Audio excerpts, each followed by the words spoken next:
This is the Late Round Podcast with your host, JJ Zacharisa.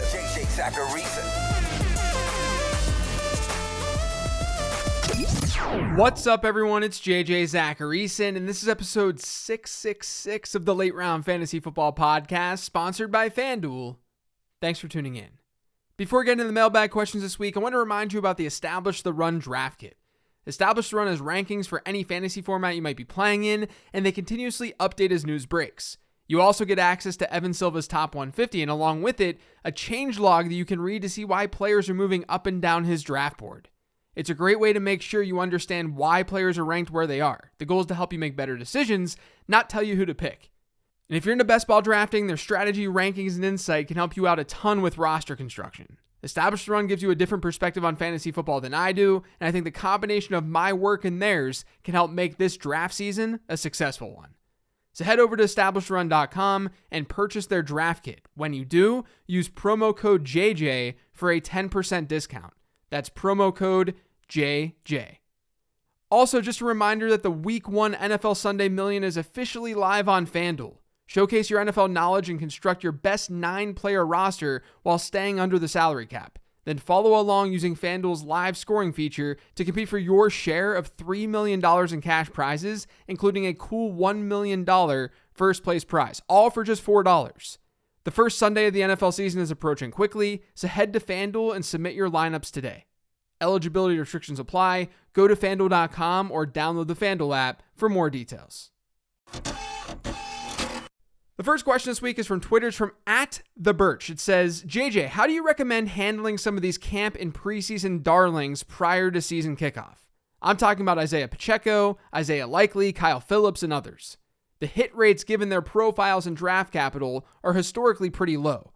Should we be trying to get what we can or hold on? So I'm going to take this time to talk about some conversations that I've had about Isiah Pacheco recently because it's totally related to my approach with this question.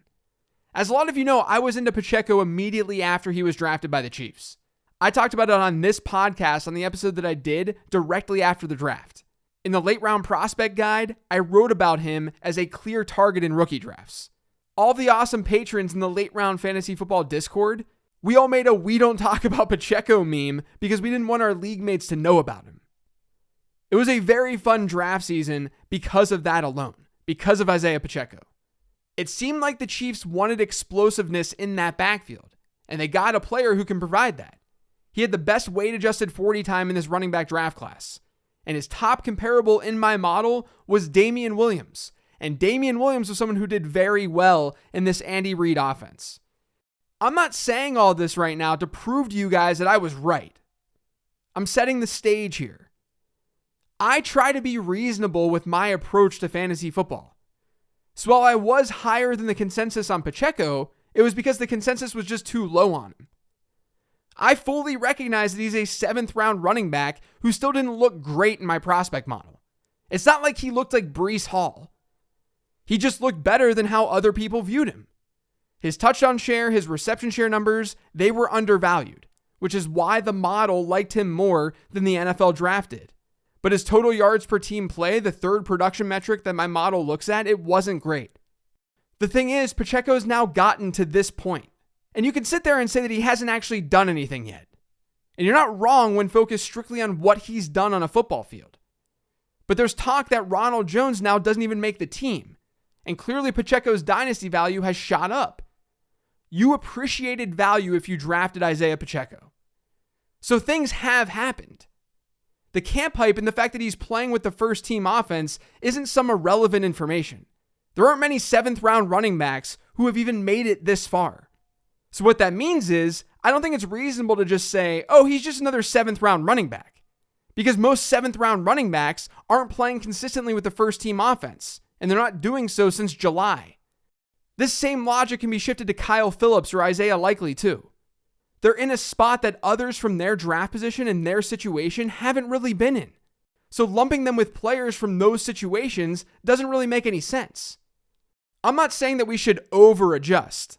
I'm just saying that I don't understand the people who go out on social media and they're like, it's just training camp. It's just the preseason. This stuff doesn't matter at all. What matters is their profile and where they were drafted. Okay, well, if that's the case, does that mean that you're going to now view Kevin Harris above Isiah Pacheco? I loved Kevin Harris as a prospect. I thought he was totally undervalued. But Harris is now buried on a depth chart in New England, and we don't even know if he's going to make the team. But Harris had better college production. He had a better overall profile. And he was drafted 70 picks ahead of Pacheco. Are we to just not adjust whatsoever? Maybe some of you don't adjust, but I think reacting in some way is totally rational. Because again, the players who are getting this hype, a lot of guys coming from the rounds that they're coming from don't even get that kind of hype. Hype alone just isn't the reason that you should buy into a player. But the thing is, Pacheco has some interesting traits that have a chance to convert. Kyle Phillips is a technician as a route runner. That's why I loved him as a prospect. Khalil Shakir is getting a ton of love out of Buffalo. Shakir had an amazing profile. One of his top comps in my model was Cooper Kupp. At the end of the day, though, this question comes down to cost. And yeah, these day 3 guys, they're not going to hit at a high rate. But do you know what else won't hit at a high rate? Round 3 rookie picks. Round 12 redraft picks. If you're talking first or second round rookie picks in Dynasty, that's one thing. If you're talking 6th round in a season-long redraft league, that's one thing. But if you're talking about a double-digit round pick in redraft, who cares? I don't think fantasy gamers have enough context of how bad the hit rates are in fantasy drafts when you get that deep. Betting on a player to be somewhat of an outlier that late in a draft is totally fine. What you need to worry about is betting on an outlier when costs actually matter. And honestly, guys, it's okay to just enjoy the ride. If you drafted Pacheco and you want to see it through, see it through. Have him be your guy. If he doesn't pan out and you missed out on a 3rd round rookie pick, whatever. This game is supposed to be fun too. All right, I'm going to calm down a little bit after that one. This next question is from Patreon. It's from Bennett. It says, "Hey JJ, you and some others have me on board with Ramondre Stevenson as a good value this year, especially compared to Damian Harris. But I was curious, is this an exception to the ambiguous RB1 theory since Harris has a higher ADP than Stevenson? Or is that a misuse of the theory? Thanks."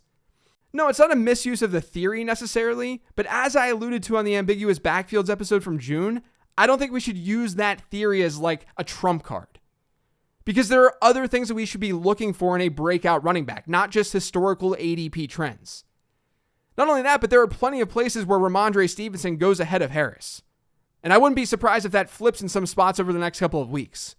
My fantasy league, for example, they currently have Harris going just a round ahead of Ramondre Stevenson, and that's where my ADP analysis is based off of. Ramondre has other things going for him that Harris doesn't, mainly the pass catching ability. That's something breakout running backs from the middle rounds almost always have. Maybe things flip for Harris this year, but he's just not been used that way throughout his career. So remember to not just solely focus on the ADP stuff when there are other things going on for a player's profile.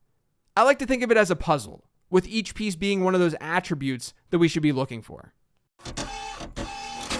This next question is also from Patreon. It's from Jake. It says, "If you had the number 1 overall pick in a draft, do you find yourself taking the number 1 ADP player more often than not? For example, the obvious play is to pick Jonathan Taylor, the RB1 from last year, but isn't it true that these number 1 players almost never repeat as the top guy at their position the next year?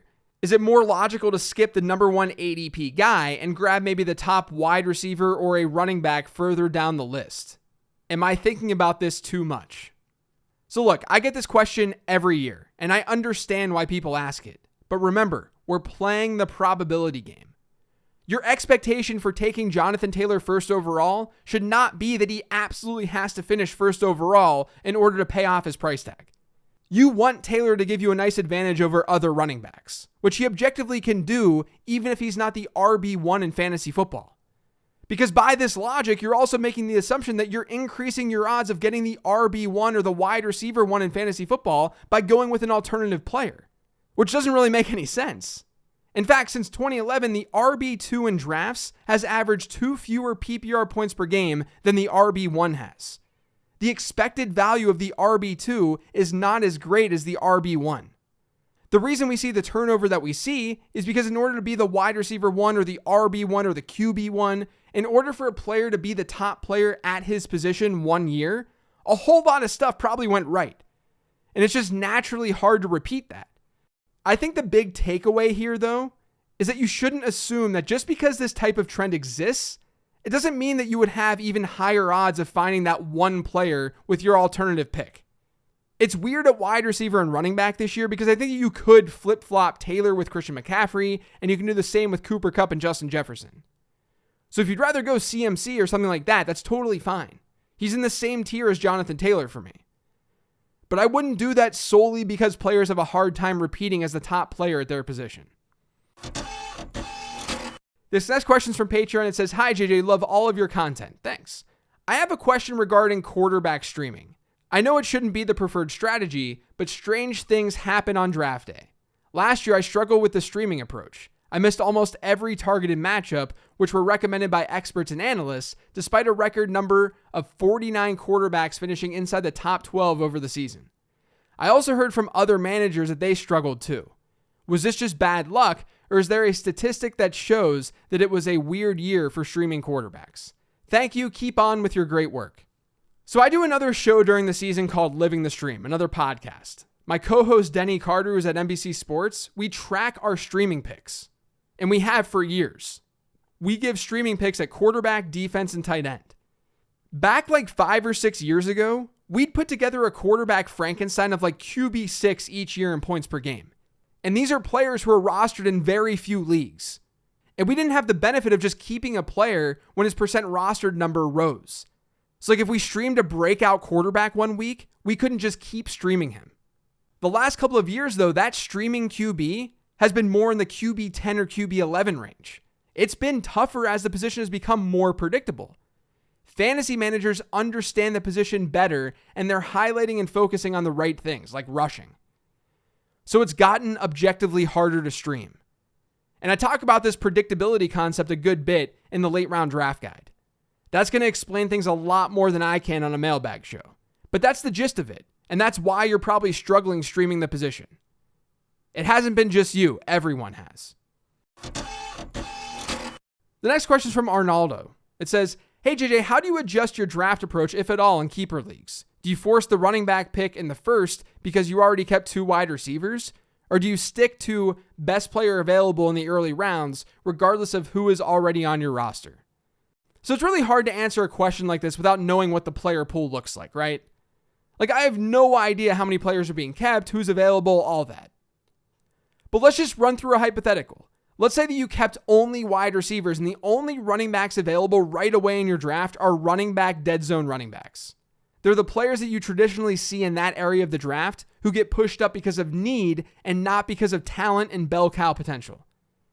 You should not force the issue. You're still going to get an overvalued asset. It doesn't change just because there are keepers. You should still prefer running backs a little bit later for reasons that I talked about on a show a couple of weeks ago, on one of these mailbag shows. Players who go after them still have just as high of a ceiling, they're just not as expensive.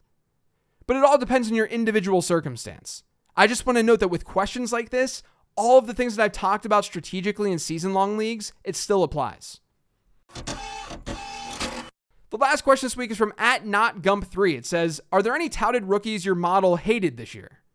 So my model doesn't care that much about athleticism. So 2 wide receivers really come to mind, one being Christian Watson, who I still don't feel great about, and the other one is Alec Pierce. I've been touting Pierce all summer, though, as a player to target in redraft leagues. Sometimes athleticism does translate. It's just that his production profile was lacking, and my model didn't like that. It saw him more as like a Chris Conley type. But he's been getting a lot of love out of Indy, and his ADP has just been way too low given the situation and the draft capital used on him. I'm afraid that he's someone that the model is going to be wrong about, which obviously happens, but I've more subjectively corrected it. He looks like a really crisp route runner, and he's got the athletic ability to make some insane catches. My prospect guide is still out there, by the way, if anyone wants to see how my model viewed things immediately after the draft.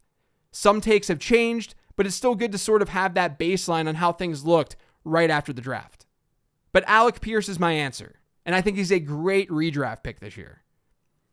That's going to do it for today's show, though. Thanks to all of you for listening. If you yet subscribed to the Late Round Fantasy Football Podcast, make sure you are by searching for it pretty much anywhere podcasts can be found. And don't forget to follow me on Twitter @LateRoundQB. Make sure to check out lateround.com, join the Patreon, check out the draft guide. Remember to subscribe to the newsletter too. My 15 transactions article and podcast is starting very, very soon, and that article is going to be sent via the newsletter. So definitely sign up for that. But thanks everyone, really appreciate you listening. Enjoy your weekend. I'll talk to you next week.